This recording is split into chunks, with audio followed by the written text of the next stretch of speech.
sobre una rendija de 0.25 milímetros. Esta es la rendija, ¿sí? Esto vale 0.25 milímetros de anchura. Incide una luz, que significa que va a pasar una luz o una onda de luz, ¿sí?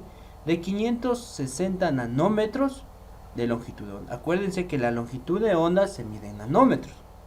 Determinemos, dice, A, las posiciones de las primeras franjas oscuras que aparecen en la pantalla. ¿Cuál es la pantalla? Esta de aquí. ¿Sí? Es la pantalla. ¿Y qué tenemos que determinar? Las primeras franjas oscuras que aparecen en la pantalla situadas a 2 metros. Eso quiere decir que la longitud, que desde la rendija hasta la pantalla, ¿cuánto va a ser? 2 metros, ¿sí? Y B, la anchura de la franja brillante central. Esta anchurita de aquí, de la franja central. Eso tenemos que medir, ya.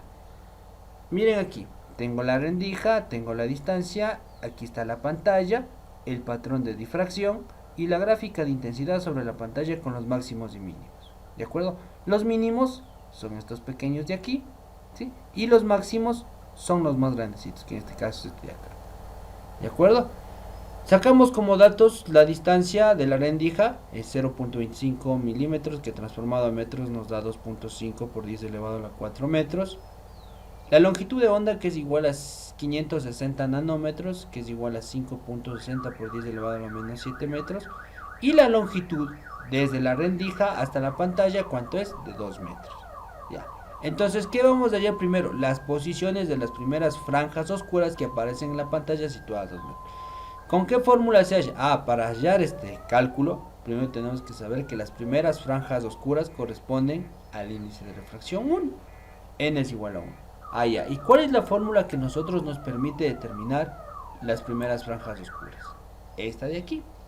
Entonces a esta formulita de aquí lo vamos a poner de un colorcito para que se identifique. Seno de alfa es igual al índice de refracción que multiplica la longitud de onda sobre la distancia, ¿sí? Entonces el seno de alfa va a ser igual al índice de refracción, que es 1, que multiplica la longitud de onda, que es 5.60 por 10 elevado a la menos 7 metros, entre la distancia, que va a ser igual a 2.5 por 10 elevado a la menos 4 metros. Simplificamos metros con metros y haciendo esta operación matemática nos queda que el seno de alfa es igual a 2.24 por 10 elevado a la menos 3. Si ustedes se dan cuenta, tengo un ángulo muy pequeñito. Y por ende, si tengo un ángulo muy pequeñito, la fórmula nos permite determinar que si el seno de alfa es igual a la tangente de alfa, entonces tangente de alfa puede ser igual a lo mínimo entre la longitud. Entonces, aplicando la propiedad transitiva, aquí podemos decir que el seno de alfa es igual al mínimo entre la longitud, donde tenemos aquí. Seno de alfa es igual al mínimo entre la longitud, donde despejando el mínimo de esta expresión matemática de aquí, tenemos que L, que está dividiendo, pasa a multiplicar y nos queda L, que multiplica el seno de alfa, es igual al mínimo, en donde L vale 2 metros y el seno de alfa vale 2.24 por 10 elevado a la menos 3 en multiplicación, es igual al mínimo, en donde el mínimo va a ser igual a 4.48 por 10 elevado a la menos 3, haciendo esta multiplicación, ¿no? Que es igual a 4.48 milímetros.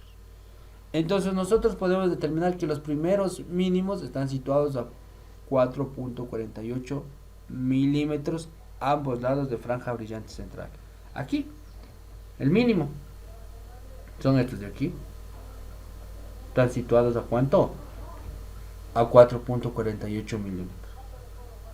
La anchura de la franja central, de esta de aquí, de la franja central, es igual a la distancia entre los dos primeros mínimos. ¿Sí? Igual a la distancia, que quiere decir que tengo que multiplicar por 2, en donde 2 por 4.48 milímetros, la distancia entre los dos primeros mínimos es de 8.96 milímetros, que sería la anchura de la franja central.